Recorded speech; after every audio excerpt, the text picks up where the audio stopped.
Hi, welcome to Recipe Guru. This is Sumathi Kannan. இன்றைக்கி நம்ம புளியோரை Iyengar special எப்படி பண்ணுறதுன்னு பார்க்க போகிறோம். ஃபுல் வீடியோ பாருங்கள், நல்ல டிப்ஸ் சொல்லியிருக்கேன். இதை கண்டிப்பாக பண்ணி பாருங்கள் வீட்டில். ரொம்ப ஈஸி. அதை செஞ்சு வச்சிட்டிங்கன்னா எப்போ வேணால் சாதம் கலந்து ரெடியாக சாப்பிட்றலாம். ஸோ இது பண்ணிவிட்டு உங்களோட கமெண்ட்ஸை சொல்லுங்கள். அண்ட் ஆல்சோ இந்த ரெசிப்பியை உங்கள் ஃப்ரெண்ட்ஸ் அண்ட் ரிலேட்டிவ்ஸோட ஷேர் பண்ணுங்கள். சப்ஸ்கிரைப் பண்ணாதவங்க சப்ஸ்கிரைப் பண்ணுங்கள். இப்போ நம்ம வீடியோக்குள்ளே போகலாம். இப்போ நான் எடுத்துகிட்டு இருக்கிறது 350 கிராம்ஸ் புளி எடுத்துகிட்டுருக்கேன். ஒரு பாத்திரத்தில் புளி போட்டு தண்ணி கொட்டி அதை நம்ம இப்போ ஊற வச்சுக்க போகிறோம். புளி நல்லா ஊறட்டும். நான் இப்போ ஒரு 8 டம்ளர்ஸ் அளவுக்கு தண்ணி கொட்டியிருக்கேன் 350 கிராம்ஸ் புளிக்கு. இப்போ நல்லா இது மாதிரி கரைச்சிக்கோங்க. நல்லா இப்போ ஊறிடுது புளி. இப்போ நம்ம கரைச்சி நம்ம பண்ண ஆரம்பிக்கலாம். இப்போ ஒரு கடாய் போட்டிருக்கேன். அதில் ஒரு 5 டேபிள் ஸ்பூன் அளவுக்கு எண்ணெய் குக்கிங் ஆயில் கொட்டுறேன். கடுகு போடுறேன். கடுகு ஒரு 2 ஸ்பூன் அளவு கடுகு போடுறேன். கடலைப்பருப்பு அண்ட் வேர்க்கடலை இதெல்லாம் உங்களோட இஷ்டம், எவ்வளோ போடலாமா போடலாம். நான் ஒரு ரெண்டு டேபிள் ஸ்பூன் அளவு போட்டிருக்கேன். ஒரு 8லேருந்து 10 காஞ்ச மிளகா, ஒரு அரை ஸ்பூன் அளவுக்கு பெருங்காயம் கொஞ்சம் நிறைய இருக்கணும், இன்னும் நல்ல வாசனையாக இருக்கும். அப்போ தான் ஒரு அரை ஸ்பூன் அளவுக்கு பெருங்காயம் போடலாம். இது எல்லாமே நல்லா பொன்னிறமாக இப்போ நம்ம வறுத்துக்க போகிறோம். கொஞ்சம் கருவேப்பிலை கூட கிள்ளி அதில் போடுறேன். ஸோ இதெல்லாம் நல்லா சகப்பாக பொன்னிறமாக வறுத்துக்கோங்க. இப்போ நான் இதில் புளியை கரைச்சி கொட்ட போகிறேன். நல்லா கரைச்சிட்டேன். இப்போது அதில் ஒரே இந்த இதெல்லாம் இருக்கும் இல்லையா, இந்த கோதுலாம் இருக்கும், அதெல்லாம் நல்லா வடிகட்டி போடுறதுக்காக ஒரு ஸ்ட்ரெயினரில் கொட்டி அந்த புளி ஜலத்தை மட்டும் அதில் தண்ணியை மட்டும் அதில் கொட்டுங்க. ஸோ இப்போ நான் மொத்த புளியும் நல்லா கையால் கரைச்சிட்டு இது மாதிரி ஸ்ட்ரெயினரில் கொட்டி அதை ஸ்ட்ரெயின் பண்ணி திரும்பியும் அந்த மேலே இருக்குது இல்லையா வடிகட்டின போர்ஷன் திரும்பியும் அது நம்ம தண்ணி கொட்டி திரும்பி 2வது வாட்டி பண்ணலாம். ஏன்னா புளி நல்லா திக்காக இருக்கும். இப்போ பாருங்கள், நான் இதெல்லாம் எடுத்து திரும்பியும் பாத்திரத்துக்குள்ளே போட்டு திரும்பியும் ஒரு 2 டம்ளர் அளவுக்கு தண்ணி கொட்ட போகிறேன். இதோ இதில் தண்ணி கொட்டி திரும்பியும் கரைச்சிக்கோங்க. ஒரு 2 டம்ளர் தண்ணி கொட்டி நல்லா கையால் திரும்பி இது மாதிரி கரைச்சிட்டு திரும்பி அது மாதிரி நம்ம அதில் வடிகட்டி கொட்டிக்கலாம். இந்த புளியை நம்ம வேறு எதுக்கான திரும்பி அடுத்த நாள் சாம்பார்லாம் பண்ணிச்சா கூட கொஞ்சம் அந்த புளி இது வேஸ்ட் எடுத்து வச்சுருக்கோம் இல்லையா, அதை நம்ம யூஸ் பண்ணிக்கலாம். அதில் கூட சாறு கொஞ்சம் இருக்கும். இப்போ நான் மொத்த புளியும் இது மாதிரி கொஞ்சம் கொஞ்சமாக கரைச்சி இதில் கொட்டி ஸ்ட்ரெயின் பண்ணி இப்போ பண்ணிட்டேன் நான். இப்போ நல்லா சக்கையாக ஆகிடுது இது. இப்போ நீங்கள் நல்லா பார்த்தீங்கன்னா நல்லா இதை பாருங்கள், நல்லா சக்கை ஆகிற மாதிரி நல்லா அதை புழிஞ்சு எடுத்தாச்சு. இருந்தாலும் நீங்கள் அடுத்த ஒரு 2 நாளைக்கே கொஞ்சம் யூஸ் பண்ணிக்க முடியும் அதை. இப்போ இது நல்லா கொதிக்கட்டும். உங்களுக்கு புளி சீக்கிரமாக ஊறுறதுக்கு மஞ்சள் பொடி கூட போடுங்க. ஒரு 2 ஸ்பூன் மஞ்சள் பொடி கொஞ்சம் நிறையவே போடுங்க, கொஞ்சம் கலராக இருக்கும் அப்போ தான் புளியோரை. ஒரு டிப் என்னன்னாக்கா, நீங்கள் கொஞ்சம் வெந்நீரில் ஊற வச்சிங்கனாக்கா நல்லா சீக்கிரம் புளி ஊறிடும்.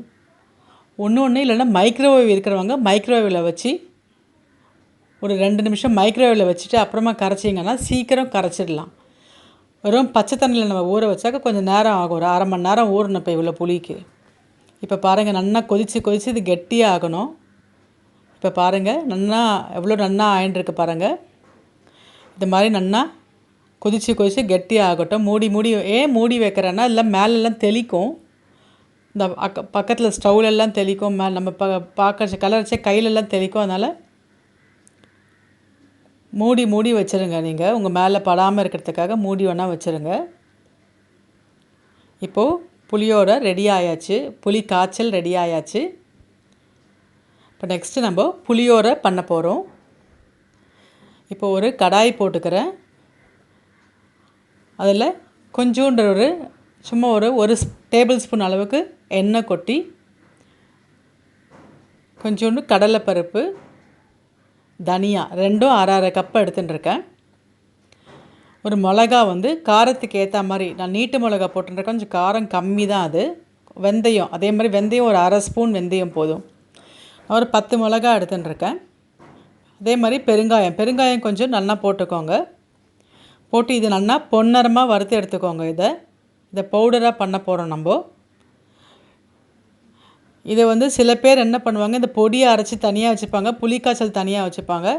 சாதம் கலக்கடிச்சு ரெண்டுத்தையும் மிக்ஸ் பண்ணி பண்ணுவாங்க.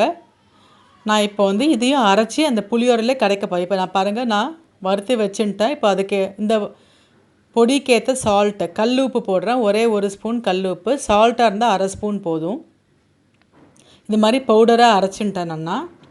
இது மாதிரி நல்லா பவுடராக அரைச்சிக்கோங்க. இப்போ இதையும் நான் வந்து புளிக்காய்ச்சலில் கலந்துடுறேன். ஸோ இப்போ நீங்கள் வந்து இது ரொம்ப இன்ஸ்டண்ட்டாக ஆகிடும். இப்போ நீங்கள் இது மாதிரி பண்ணி வச்சுட்டீங்கன்னாக்க எப்போனா ரெடியாக சாதம் வச்சு உடனே கலந்துடலாம். உங்களுக்கு இது பண்ணி வைக்கிறது தான் டைம் ஆகும். இது நீங்கள் செஞ்சு வச்சிட்டிங்கனாக்கா ஒரு 10 நிமிஷத்தில் சாதத்தை கலந்துடலாம். நீங்கள் புளியோரை ரெடி ஆகிடும். இப்போ நான் இதுலேயே எல்லாமே போட்டிருக்கேன். நம்ம ஆனால் சாதம் கலக்கடிச்சே இன்னுவாட்டி ஃப்ரெஷ்ஷாக திரும்பி இப்போ எப்படி பண்ணுறோன்னு பார்க்கலாம். இப்போ புளிக்காய்ச்சல் ரெடி ஆயாச்சு. இப்போ நான் சாதம் கொஞ்சம் கலந்து காமிக்கிறேன். சாதம் ஆற வச்சுருக்கேன். ஒரு கடாயில் கொஞ்சோண்டு எண்ணெய் கொட்டுறேன். எண்ணெய் உங்களுக்கு ஆப்ஷன். உங்களுக்கு கொஞ்சம் நிறைய எண்ணெய் வேணும், நிறைய போடலாம். கொஞ்சோண்டு கடுகு, அப்போ அதுலேயே நம்ம கடுகு போட்டிருக்கோம், அதனால் சும்மா கொஞ்சம் ஒரு அரை ஸ்பூன் போதும் கடுகு போடுறேன்.